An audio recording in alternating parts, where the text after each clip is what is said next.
Y me llena, me llena, me llena, me llena, me llena, me llena, me llena, me llena, me llena, me llena, me llena. Con la palma, oye. Me llena, me llena, me llena, me llena, me llena, me llena, me llena, me llena, me llena, me llena, me llena, me llena, me llena. Aleluya, en nombre de Cristo. Vamos a presentar al ministro que va a tener este momento tan solemne. Aleluya. Bueno, a los que están en este monte. Aleluya. ¿Cuánto se goza? Yo me siento contento, varón, porque le tocó a usted. ¿Verdad que sí? Aleluya. Vamos a orar, hermano, de verdad que hay un buen gozo. Y es bueno gozarse, eso es parte de las emociones, ¿verdad? Lo que tiene que imperar el espíritu sobre las emociones, pero el ser humano es emotivo. Amén. Hay emociones que son buenas. Amén. Seguimos siendo humanos. Así que vamos a orar por el portavoz, el mensajero de la palabra de Dios, para que Dios siga glorificándose a través de esta noche y nos podamos ir sobre todo edificados con el mensaje de la palabra de Dios. Oremos, levante su mano. Buen Dios y Padre eterno, tú que no conoces frontera, Dios mío, tú que habitas en luz inaccesible, Padre celestial, una luz tan brillante que el ser humano no puede acercarse a ti, Dios. En un momento, Dios mío, de tanto hablar contigo, Moisés sabía que tú no te ibas presentado en esencia y él dijo: te ruego que me muestres tu gloria. Aleluya. Y Dios le dijo: no puede un ser humano verme y vivir. Aleluya. Solamente verá mi espalda. Aleluya. No puede verme un ser humano en esencia. Padre Dios mío, aquí tu Hijo, Dios. Úsale con autoridad, con poder, Dios mío, que sobre todo el mensaje pueda calar lo más profundo de nuestro corazón en esta noche. Trae quietud, tranquilidad para escuchar tu palabra, Señor, y que podamos escuchar, Padre, con un espíritu de adoración, con un Espíritu Santo, aleluya, llenando y rebosando nuestros corazones en esta hora, para gloria y honra de nuestro Señor Jesucristo. Manifiéstate, Padre, en el nombre poderoso de Jesús. Con Dios y con cada uno de nosotros, nuestro hermano presidente Francisco Collier. Aleluya. Gloria a Jesús. Santo es el Señor. Gloria a Dios. Santo es el Señor. Vámonos rápidamente, hermano. Vamos a aprovechar el tiempo. El tiempo es oro. Jeremías 6:16. Santo es el Señor. Corresponde al nombre de Francisco Corniel. Estamos aquí como presidente de los caballeros. A Dios sea la gloria y la honra. Nuestro pastor Roselio Soto. Santo es el Señor. Para mí es más que un honor poder exaltar la palabra del Señor en esta noche. Que Dios bendiga a los evangelistas presentes, a los pastores, a los ministros de una manera especial, a los adoradores también, a los guerreros, a los atalayas. Santo es el Señor. Jeremías 6:16. Ay, papá. Santo es el Señor. Espíritu de Dios. Con un amén podemos iniciar. Palabras de Dios van a ser leídas bajo la comunión y la dirección del Padre, del Hijo y del Espíritu Santo de Dios. También digo amén. Así dijo Jehová: paraos en los caminos y mirad y preguntad por la senda antigua cuál sea el buen camino, y andad por él, y hallaréis descanso para vuestra alma. Mas dijeron: no andaremos. Levante su mano y dele gracias al Señor. Santo es el Señor. Espíritu Santo de Dios, tú que moras y reinas en las alturas, Dios amado, tuya es la gloria, Dios mío. y tuya es la honra, Dios amado. En esta noche, Dios mío, en tus manos, Rey, no encomendamos, Dios mío, que seas tú hablando en esta noche, Señor.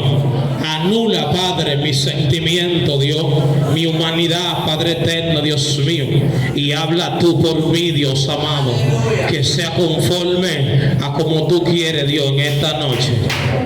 Santo es el Señor. Pueden tomar asiento. Santo es el Señor. Deme 5 minutos. El tiempo apremia. Yo creo que con 5 minutos son y 18. Con 5 minutos yo creo que está más que suficiente. Santo es el Señor. Y vamos a ponerle como tema a esta palabra, la cual hemos leído en esta noche: evidencia de un llamado. ¿Cuántos escucharon el tema?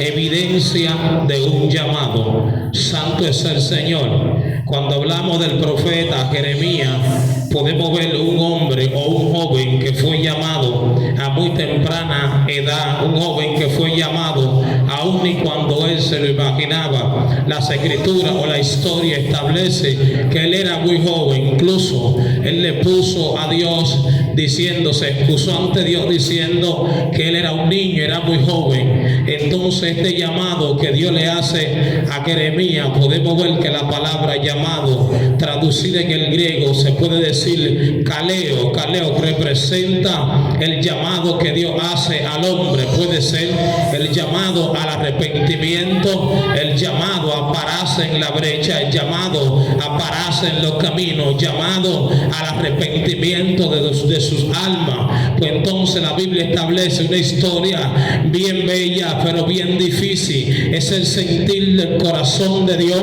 Yo no sé de los que están aquí cuántas veces el Señor ha puesto su sentir en el corazón de ustedes. Yo sí lo sé porque Dios lo ha puesto dentro de mi corazón. Cuando Dios pone el sentir de él en el corazón de un hombre, entonces el hombre puede observar y puede entender cuál es la aflicción que siente el Padre, cuál es la situación por la cual está pasando. A veces nosotros entendemos que a Dios como que a Dios no le duele cómo camina el pueblo, o a Dios le da lo mismo verte a ti caminando normal y haciendo algo normal. Entonces, cuando hablamos de una evidencia, estamos hablando de algo que es palpable, de algo que no queda duda, que es real, que tú puedes verlo, porque tú puedes palparlo, puedes examinarlo o estudiarlo. Cuando estamos hablando de evidencia de un llamado, podamos ver este siervo tenía una evidencia de un llamado. Yo no sé si tú tienes una evidencia en esta noche de un llamado, y cuando nos enfocamos en lo que le pasó a este hombre o a este profeta, podemos entender por la aflicción que él atravesó, por el dolor que él atravesó. ¿Sabe por qué? Porque cuando Dios decía la palabra a través de él, la iglesia o el pueblo no la aceptaba. Ellos no querían. Entonces parece que Dios, allá en su presencia, llegó la maldad del hombre, llegó lo que el hombre estaba haciendo en la tierra, y parece que esto molestó a Dios al ver un pueblo que él protegió desde su inicio, desde su inmigración a Egipto, que eran unos pocos, 75 o 76 si no me traiciona la mente, a llegar a ser un ejército que eran 120,000 de un lado, eran 20,000 de otro, 30,000 de otro. Llamó hacia un pueblo que no era casi nada, a llevarlo a una fama que ellos obtuvieron, un pueblo donde Dios lo levantó y lo sacó de Egipto, viendo la aflicción que ellos pasaban en Egipto. Entonces Dios mandó un libertador para que lo sacara de la esclavitud, para que lo sacara del proceso el cual ellos estaban enfrentando. Entonces se ha visto en la Biblia entera, desde el Génesis hasta el Apocalipsis, que Dios siempre tiene un plan para redimir al hombre, para sacar al hombre del pecado. Pero en esta ocasión no era tanto el hombre, en esta ocasión era la iglesia que se había pervertido, era la iglesia que había olvidado su principio, era la iglesia que se había olvidado de los preceptos y de los mandatos los cuales Dios le había dado, y ellos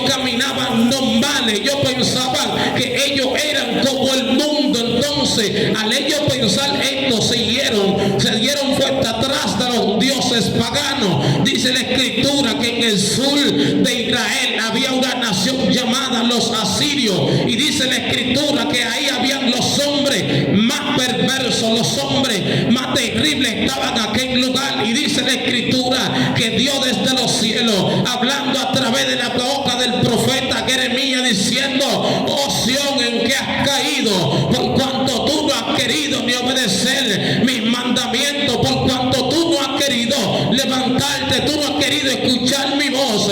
Entonces yo veo un reino que se levanta en tu contra, que son guerreros, impiadables guerreros, que todos marchan a un solo paso de destrucción. Y cuando Israel, Dios también le manda en el verso 17, podemos ver que Dios también le dice: he mandado a ustedes para que puedan entender qué es lo que está sucediendo, y ellos ni han así. Dice la escritura que Dios le puso atalaya o centinela. En aquel tiempo se usaba que un atalaya era una persona que estaba vigilando en las alturas, buscando la voz de Dios para transmitírsela al pueblo. Y dice la escritura que cuando Dios vuelve y le habla al pueblo para que escuche, ellos volvieron y le dijeron: no escucharemos.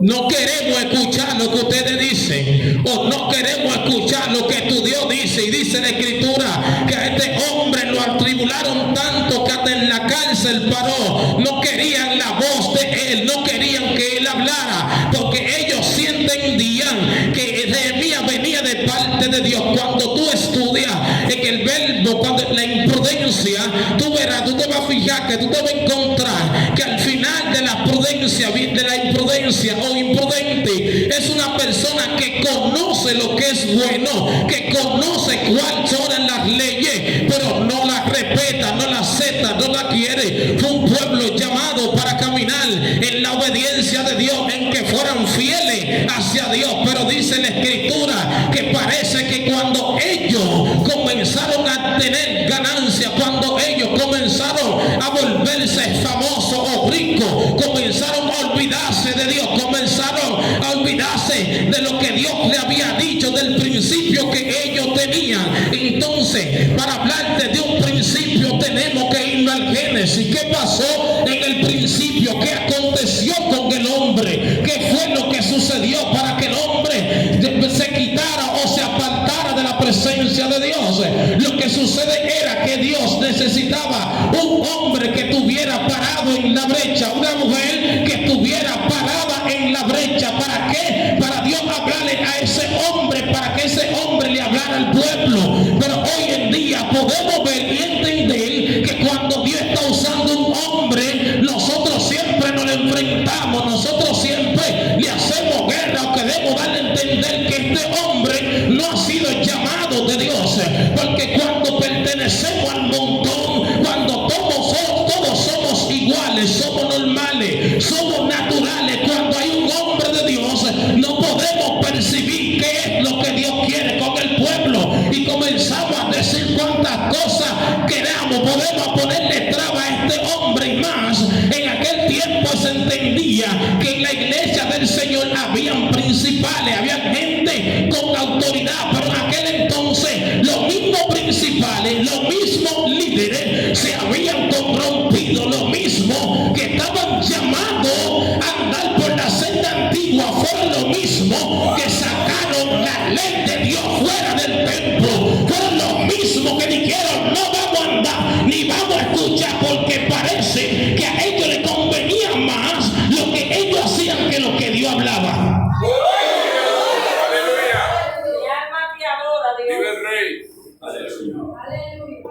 Evidencia de un llamado. Y dice la escritura que este muchacho comenzó a sufrir, que este muchacho comenzó a llorar. Fue tan fuerte la aflicción que este joven tenía, que digo: yo no voy a hablar más de tu palabra, ya, yo me callo, no hablo más. La gente lo repudiaba, la gente, el mismo pueblo lo echaba fuera, el mismo pueblo no quería principio, el pueblo lo que quería era desorden, el pueblo lo que quería era corrupción, el mismo pueblo estaba corrupto, el mismo pueblo era el que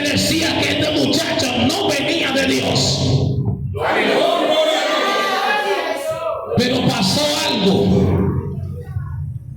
Y es que cuando Jeremías comienza, dice la escritura, que cuando él comienza a profetizar, dice que él mismo, Raizel, comenzó a percibir y comenzó a ver que la profecía que salían de su boca, ella misma se fueron cumpliendo y él fue testigo de ella. Parece que las profecías eran tan cortas que alcanzó que él viera lo que sucedió. Y todos nosotros conocemos la historia de lo que pasó en Israel cuando fue invadida, cuando fue masacrada Israel, fue destruida por cuanto ellos nunca se arrepintieron, ellos no quisieron. Y dice la escritura que Jeremías comenzó a sufrir, y dice la historia que Jeremías no se alegraba de lo que le pasaba al pueblo, sino que él se afligía. Parece que Jeremías tenía una conformidad con el corazón de Dios, eran idénticos. Parece que el sufrimiento, la aflicción que tenía Dios,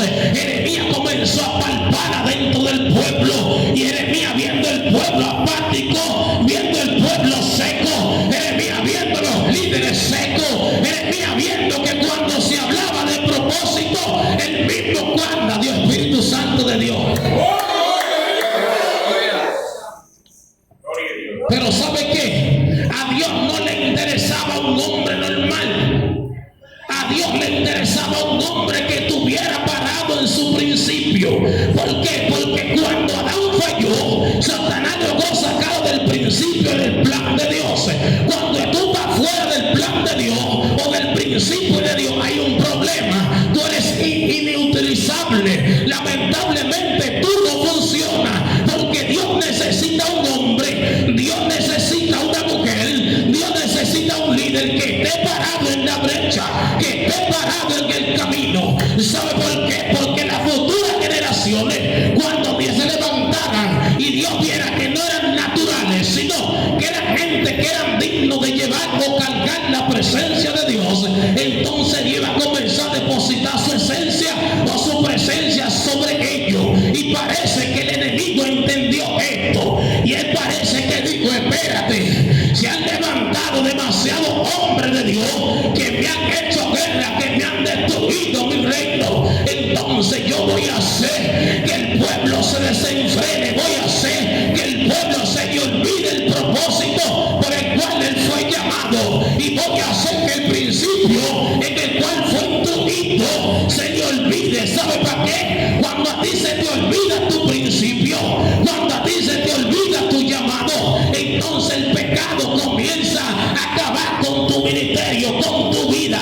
Y a lo que Satanás le interesa es desenfocarte. ¿Para qué? Para destruir tu ministerio. ¿Para qué? Para destruir tu familia, para destruir tu entorno. Un hombre fuera de la visión de Dios es un hombre que corre peligro.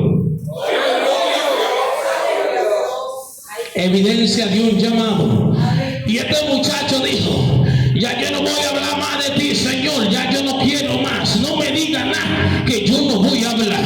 Y dice la escritura que cuando este muchacho comienza a decir esto, dice la palabra que el llamado que él tenía dentro de él, o la historia, el llamado que él tenía dentro de él, hacía posible que las manifestaciones de la guerra que él tenía fueran posibles. A veces cuando nosotros tenemos una evidencia de un llamado, cuando tenemos algo que nos palpe y diga que verdaderamente nacimos de Dios, vamos a tener guerra, vamos a tener situaciones, porque también tenemos evidencia falsa y evidencia genuina. Si no, vamos cuando dice la escritura que cuando los hijos de José, de Jacob, estaban en el desierto, dice la escritura que ellos tomaron una bestia o algo y la mataron y ensuciaron la túnica de sangre para decir que fue su hijo que lo habían matado. Y es una evidencia falsa, pero con esta evidencia falsa Satanás hizo un estrago en la vida de este hombre. Satanás hizo, anda Dios mío, a veces hay evidencia falsa y es para sacarte del propósito. La evidencia que son falsas es para decirte que tú no vales, es para afligirte, es para decir que lo que tú tienes no viene de Dios. La evidencia falsa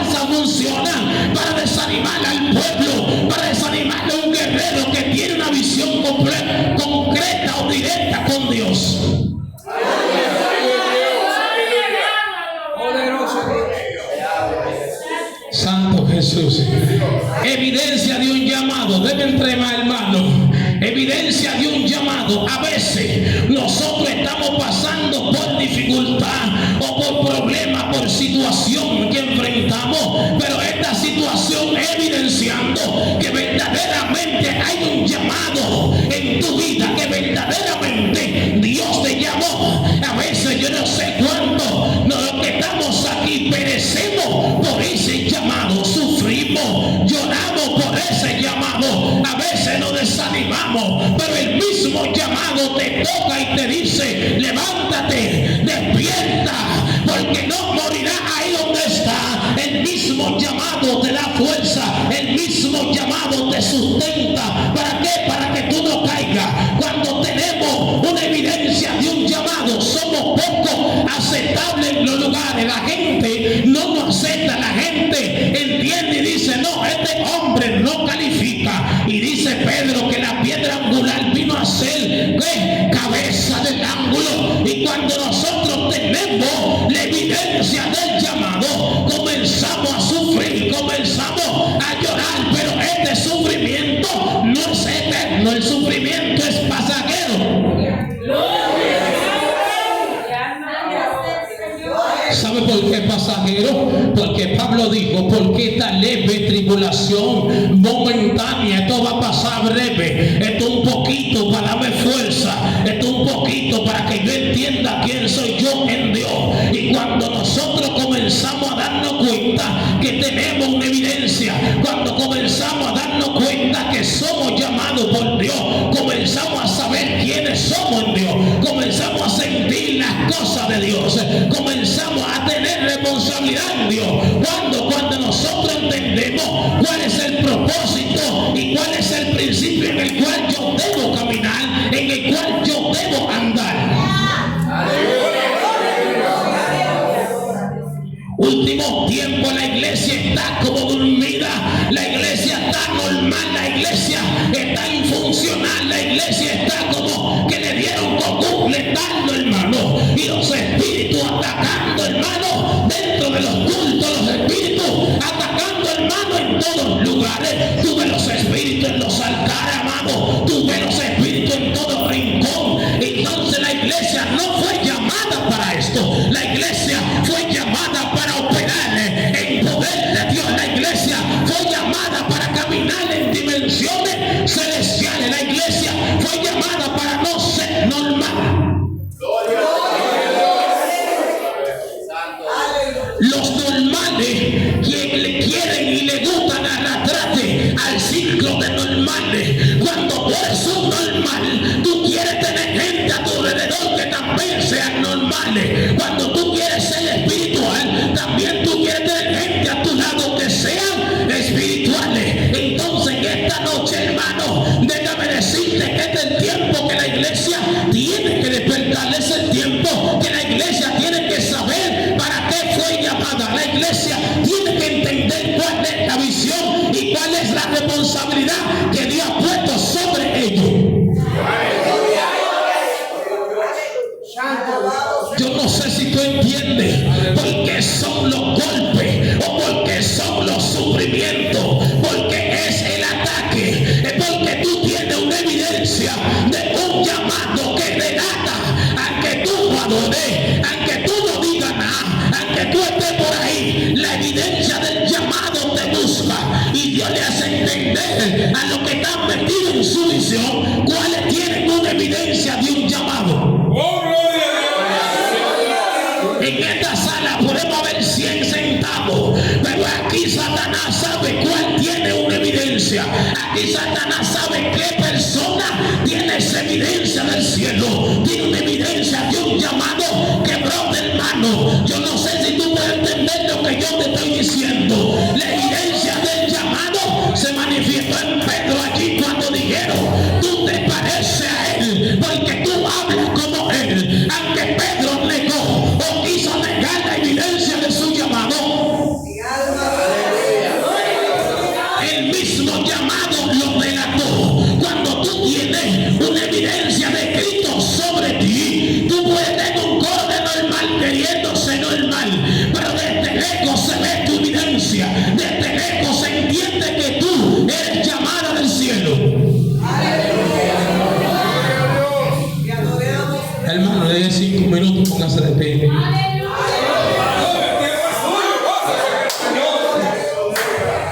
evidencia de un llamado.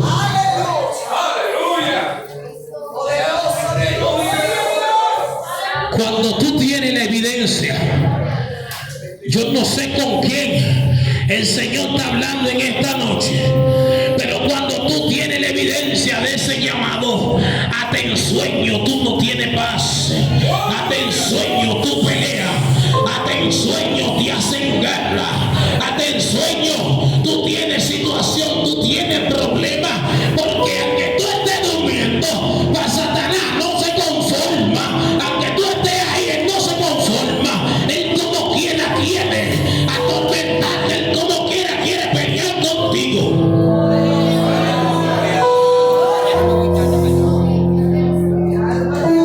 Y tú durmiendo era la combinación perfecta para que él te ataque, pero a él se le olvidó que mientras nosotros dormimos, al salmista dijo: el ángel de Jehová campa alrededor de quien le teme y en que le defiende. La evidencia del llamado te va a hacer llorar, la evidencia del llamado te va a hacer sufrir, la evidencia del llamado va a hacer que tú te desanimes, la evidencia del llamado va a hacer que la gente no te quiera, la evidencia del llamado va a ser, Dios mío,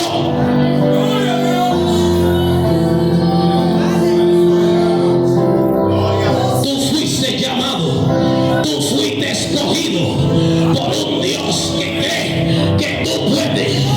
Ya de ti se nació, ni Caisaiku, ya de ti se escribió antes de que la fundación, Dios mío, de la humanidad, de ti ya se escribió que en ti hay un llamado, que en ti hay algo de parte de Dios. Yo no sé quién tú crees que eres, pero yo sé que en la mano de Dios tú eres poderoso.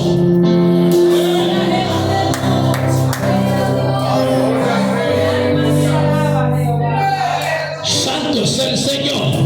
Mientras yo estaba en el altar, mientras yo estaba ahí orando, de repente yo veía como una guerra se manifestó en ese lugar y entró hasta aquí, pero no pudo pasar más porque había una persona con una evidencia que detuvo la guerra. Cuando hay la gente que tiene una evidencia va a detener, Dios mío, le visto en tu contra. Pablo dijo que él llevaba sobre él la marca de Cristo. Yo no sé si tú tienes la marca de Cristo en tu espalda, en tu cabeza, yo no sé, pero déjame decirte que tú necesitas tener la evidencia de Cristo.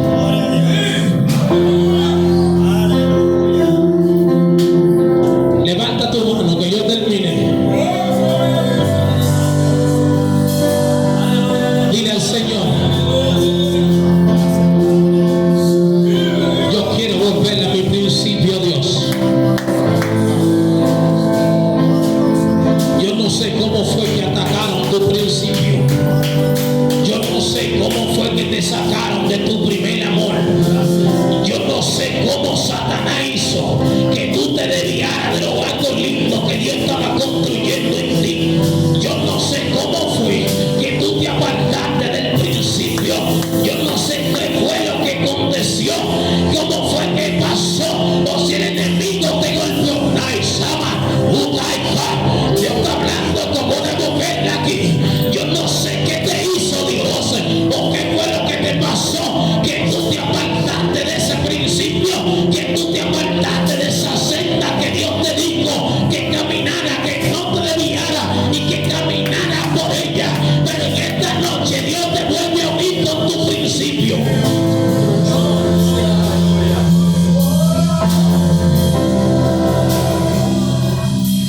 Padre, Padre, Padre, Padre, Padre, Padre, póngale la mano a ella, príncipe, en el hombro a ella, allá, a ella. Anda, Dios mío, y profetízale, Espíritu Santo de Dios, y dile: anda, Dios mío, yo te conecto nuevamente con tu llamado.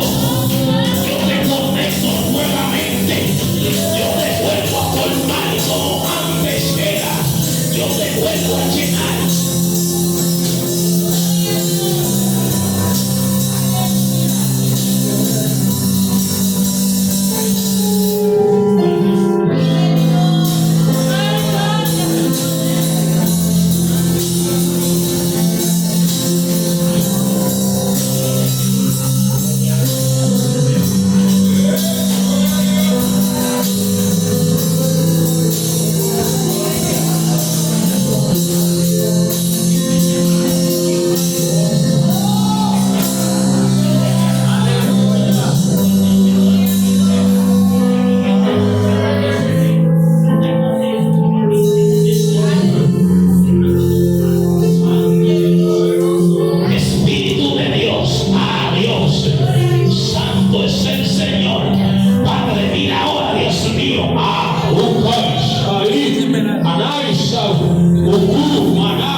eso. Tú puedes